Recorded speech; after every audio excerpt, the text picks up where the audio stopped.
जय श्री राधे। पूज्य श्री सद्गुरुदेव भगवान के चरणों में प्रणाम। संत दर्शन का क्या लाभ है?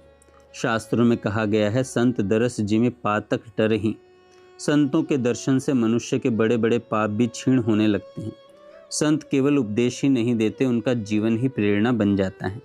संतों का संग मिलने से पापों का प्रभाव कम होता है, पुण्य की वृद्धि होती है, भगवान की भक्ति करने की प्रेरणा मिलती है, श्रद्धा और विश्वास दृढ़ होते हैं, जीव को सही दिशा प्राप्त होती है। इसलिए संतों का दर्शन और सत्संग मनुष्य के जीवन का सबसे बड़ा सौभाग्य है। साधक ने प्रश्न किया, भरत जी का चरित्र इतना महान क्यों माना गया है? संत भगवान कहते हैं, गोस्वामी तुलसीदास जी ने भरत जी की महिमा का वर्णन करते हुए स्पष्ट कहा है कि उनकी महिमा का पूर्ण वर्णन स्वयं श्री राम जी भी नहीं कर सकते। भरत जी ने राज सिंहासन स्वीकार नहीं किया, उन्होंने भगवान श्री राम की चरण पादुकाओं को सिंहासन पर विराजमान किया और स्वयं सेवक बनकर जीवन बिताया। वे प्रतिदिन पादुकाओं की पूजा करते, उनसे आज्ञा लेकर राज्य का संचालन करते और हर क्षण श्री राम के नाम में डूबे रहते। उनका जीवन हमें सिखाता है कि सच्चा प्रेम अधिकार नहीं, समर्पण चाहता है। भगवान के प्रति निष्काम प्रेम ही सर्वोच्च भक्ति है। जिसने भरत जी के चरित्र का श्रद्धापूर्वक श्रवण किया, उसके हृदय में भगवान के चरणों का प्रेम अवश्य प्रकट होता है। साधक ने प्रश्न किया, परिवार में दुख, अपमान और अशांति हो तो क्या करें? संत भगवान कहते हैं, आज अनेक परिवारों में कलह, अपमान, नशा और मानसिक तनाव है। ऐसी परिस्थितियों में सबसे बड़ी भूल यह होती है कि हम केवल दूसरों को सुधारने में जीवन लगा देते हैं। सच्चा उपाय क्या है? अपने मन को भगवान की भक्ति में लगाइए। जो हमारे वश में नहीं, उसके लिए चिंता करने से केवल दुख बढ़ेगा।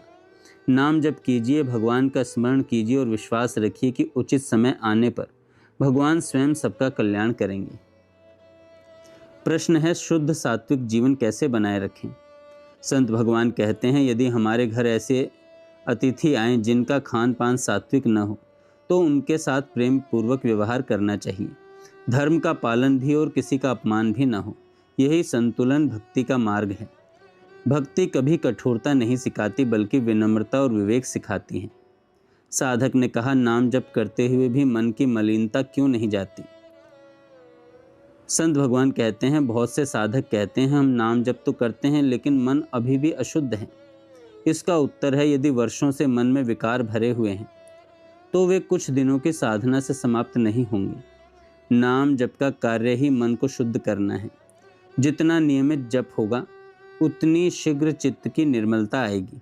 इसलिए धैर्य रखें, नाम जप कभी व्यर्थ नहीं जाता। भगवान से अपने बच्चे की तरह बातें करना उचित है क्या?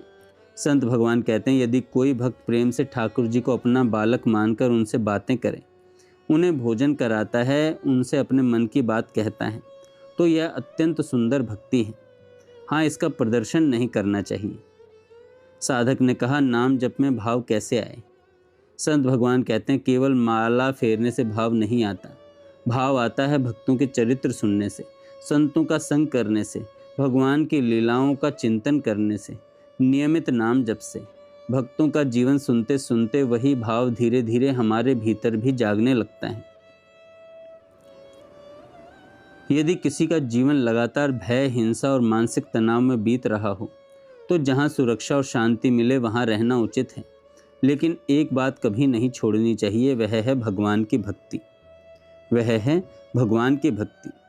नाम जप मन में करें या बोलकर। संत भगवान कहते हैं, यह साधक की प्रकृति पर निर्भर करता है। जिसका मन भीतर अधिक स्थिर रहता है, वह मानसिक जप करे। जिसे कीर्तन में आनंद आता है, वह बोलकर भी नाम जप सकता है। हर प्रकार का नाम जप कल्याणकारी है। मुख्य बात है निरंतरता और श्रद्धा। साधक ने कहा, लाखों नाम जप के बाद भी भगवान से प्रेम क्यों नहीं होता? इसका अर्थ यह नहीं कि नाम जप व्यर्थ गया। हो सकता है वर्षों के संचित पाप और संस्कार पहले नष्ट हो रहे हों। जैसे गंदे पात्र को बार बार धोना पड़ता है, वैसे ही मन को भी निरंतर नाम से शुद्ध करना पड़ता है। एक दिन वही नाम भगवान का प्रेम बनकर प्रकट होगा। इसलिए रुकना नहीं चाहिए, नाम जप करते रहना चाहिए। जीवन में कैसी भी परिस्थिति आए, भगवान का नाम मत छोड़िए, संतों का संग मत छोड़िए, भक्तों का चरित्र सुनना मत छोड़िए, धैर्य मत छोड़िए। जय श्री राधे।